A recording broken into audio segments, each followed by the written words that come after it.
Fallout 4 is an open-world role-playing game set in a post-apocalyptic Massachusetts, where each non-player character, or NPC, is assigned a set of characteristics that seem to determine their abilities. These characteristics are abbreviated as Special, which encompasses strength, perception, endurance, charisma, intelligence, agility, and luck. These characteristics are typically, but as we'll see later not always, measured on a scale from 1 to 10, depending on the nature of the character as determined by the game's developers. The structure of the special system lends itself to the logical assumption that the average intelligence of these NPCs is roughly equal to what we would consider literally average, 5. But to what extent is this true? I originally investigated this question as my final project for my AP Statistics class at the end of my junior year of high school in 2022, and had the idea to expand upon the calculations I made for that project to create this video. So, it serves as a basic explanation of what I did to investigate this question in the context of basic statistical analysis. I began my observational study by compiling a list of all 674 unique NPCs in the game, alongside their reference IDs so I could track them in the game and manually extract their special stats if the information wasn't available in the Fallout wiki. I then assigned each NPC a numerical label in order to take a simple random sample, wherein I randomly generated a somewhat arbitrary 60 numbers, which each corresponded to a unique character. With this system in place, all I had to do once I had generated the 60 numbers was look up the NPC that corresponded to each number and compile their intelligence values into a spreadsheet. I did, however, remove any NPCs from the sample that I had already drawn or were dead from the very beginning of the game, as in the player cannot meet them while they are alive. When this occurred, I simply generated another number in the hopes that it corresponded to a new NPC or one that was alive at some point after the game starts, respectively. In hindsight, removing dead NPCs from the sample was probably a mistake, for reasons that I'll outline later in the video. Either way, it immediately became evident that not every NPC was labeled faithfully. The first of them I generated, the Preston Garvey impersonator, had an intelligence value of 0, despite being a perfectly functional con artist. Fine. Maybe it was just a mistake on the part of the developers. Or maybe he was conning me too. But ultimately, exactly 1/3 of the 60 NPCs I sampled had an intelligence value of 0, and all those NPCs who had an intelligence value of 0 also had 0 in every other special stat. Clearly the average intelligence value of all the NPCs in the game wasn't going to be anywhere near 5, but I still wanted to get an estimate of what it actually was, and to apply what I learned in class to my favorite game. So, after compiling all of the data, I created a 5-point summary on which the rest of my calculations are based. So the minimum value in the sample was obviously 0. First quartile, which represents the 25th percentile, was also 0. The median value, or 50th percentile, was 3, quartile 3, or the 75th percentile, was 4.5, and our maximum value is a whopping 16. The sample mean is 3.1167, and the standard deviation of the sample is 3.3804. With this 5-point summary, we have the requisite values to calculate a confidence interval and test the significance of our data in the context of our original question. Of course, I could have just plugged the data into my calculator and let it do all of the work, but for the purposes of this video, I thought it'd be more interesting to demonstrate the process of doing so manually. Also, I tried to be thorough with my explanations of the work I did, and as such take a lot of time to explain exactly what everything means, but by no means is all of it essential for understanding my conclusions. I just wanted to provide extra details for those that want to learn a little bit more. Anyway, here's the explanation. I decided to create a 90% confidence interval in which I am 90% confident that the actual average intelligence of all unique NPCs in Fallout 4 is captured by that interval. Or, in other words, if we created many confidence intervals, we could expect about 90% of those intervals to capture the average actual intelligence of all unique NPCs in Fallout 4. Before we calculate the interval, we'll check 3 commonly cited conditions which ensure that we can create a reliable model. First, we need to check that our data is taken from a random sample, which it is, so we can generalize our results to the entire population. This ensures that there is no human arbitration that can artificially skew the results of the sample in one direction or the other. We then check that our sample size of 60 is an appropriately small proportion of the total population of 674, and for this to be fulfilled, according to the 10% condition, it needs to be less than 10% of the population. Our sample size of 60 is indeed less than 10% of the population at 8.9%, so we can sample without replacement. Finally, our sample must fulfill one last condition so that we can assume the sampling distribution is approximately normal, meaning that it roughly follows a bell curve distribution. According to the central limit theorem, our sample size needs to be greater than or equal to 30 to make this assumption, which it is. It's worth noting, though, that the existence of extreme outliers like our maximum value does complicate the validity of that assumption. Regardless, we can now calculate the confidence interval. So this is the equation for calculating our confidence interval, where x bar is the mean intelligence value of our sample, t is the difference between the population mean and the sample mean relative to the standard error, and s over root n is standard error. Standard error can also be written as sx bar and is an estimation of the standard deviation of the population. Because we don't know the standard deviation of the entire population's intelligence values, we have to use standard error instead. Now we have to find the t-value in the standard error. To derive the t-value, I referenced Table B of the AP Statistics formula sheet, though I could have also done this with a calculator and gotten the same value. Determining this requires knowing the number of degrees of freedom, which is, to oversimplify it, a measure of variability. We just subtract 1 from our sample size of 60 to get 59 degrees of freedom. Because it's standard to round down to the nearest value on the table, I use the row with 50 degrees of freedom and the 90% confidence column to determine that our t-value is 1.676. We have to find this value because its computation doesn't depend on knowing the parameters of the entire population. We merely need statistics from the sample. The value itself provides information about the difference between our population mean and our sample mean relative to the standard error. Essentially, the closer t is to 0, the more likely that there isn't a significant difference between the sample mean and the population mean. Because our t-value is relatively high, there seems to be a larger difference between the two, and our confidence interval will be larger as such because there's more variability. We need a larger interval of values for us to be 90% confident that we have captured the true mean intelligence of the population. The presence of extreme outliers in our data is one of the reasons why we have this much variability. And to clarify, variability is the degree to which our data points vary from the sample mean on average. This equation estimates the standard error, which itself estimates the standard deviation of the population, by evaluating the standard deviation of our sample relative to the sample size, which is represented by n. We use standard error because we are uncertain about our estimate of the mean, and estimating the degree to which we are uncertain about our projection of the true average intelligence of all unique NPCs in the game is what we are fundamentally doing when we're calculating a confidence interval. So using the standard error equation, we can estimate that the standard deviation of the intelligence values of the population of all 674 NPCs is 0.436.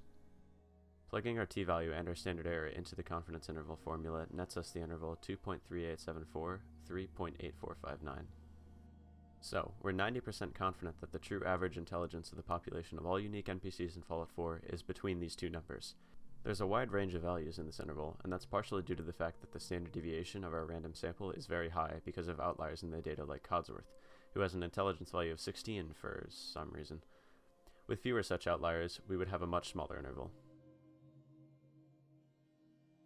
With the results of our sample, we have now created a confidence interval, but we can also create a significance test to determine if the data from our sample provides convincing statistical evidence that the logical assumption that the average intelligence of all unique NPCs is equivalent to 5 is false.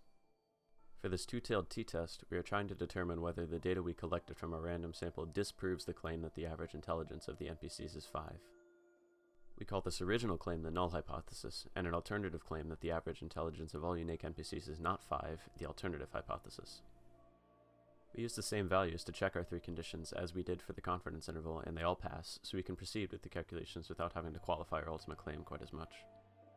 To determine if we have convincing statistical evidence, we calculate the p-value, which refers to the probability of us achieving these results purely by chance if we assume that the null hypothesis is correct. If we find that the p-value is lower than our chosen significance level of 0.05 or 5%, then the results of our sample are thought to be too unlikely to have been achieved if the average intelligence of all unique NPCs in Fallout 4 really was 5, and this can serve as evidence that the null hypothesis is incorrect. To find this p-value, we use the formula t equals x bar minus mu over the quotient of the standard deviation of the sample and the square root of the sample size. Mu is the value of the null hypothesis, 5, because we are essentially comparing the mean of 3.1167 we got from our data with the mean of 5 from the null hypothesis to see if it's plausible for there to be such a difference between the two, given our assumption. So, we arrive at a t-value of negative 4.31, of which we take the absolute value to get 4.31. With this calculation, we can once again reference the AP Stat formula sheet to achieve a rough estimate of our p-value at 0.0005. But you'll notice that this isn't the p-value shown on screen. This is because our result is so unlikely that it isn't even represented in the table. So I actually ended up using a calculator for this and arrived at a p-value of 0.0000308, which I then multiplied by 2 because this is a two-tailed t-test. This accounts for the true mean intelligence of NPCs being not equal to, or either greater or less than 5, in the alternative hypothesis. Thus, our ultimate p-value is 0.0000616. This value means that, if the null hypothesis was actually true, there would only be a 0.006% chance that we would get a sample with a mean intelligence value of 3.1167. So, to say the least, this is an extremely improbable outcome. Thus, we do indeed have convincing statistical evidence that the average intelligence of all unique NPCs in Fallout 4 is not 5, and is actually likely much lower than 5. This is because our p-value is less than the, admittedly somewhat arbitrary, benchmark of 0.05. As stated previously, values above the threshold of 0.05 are considered to be statistically likely, and values below it are considered to be statistically unlikely.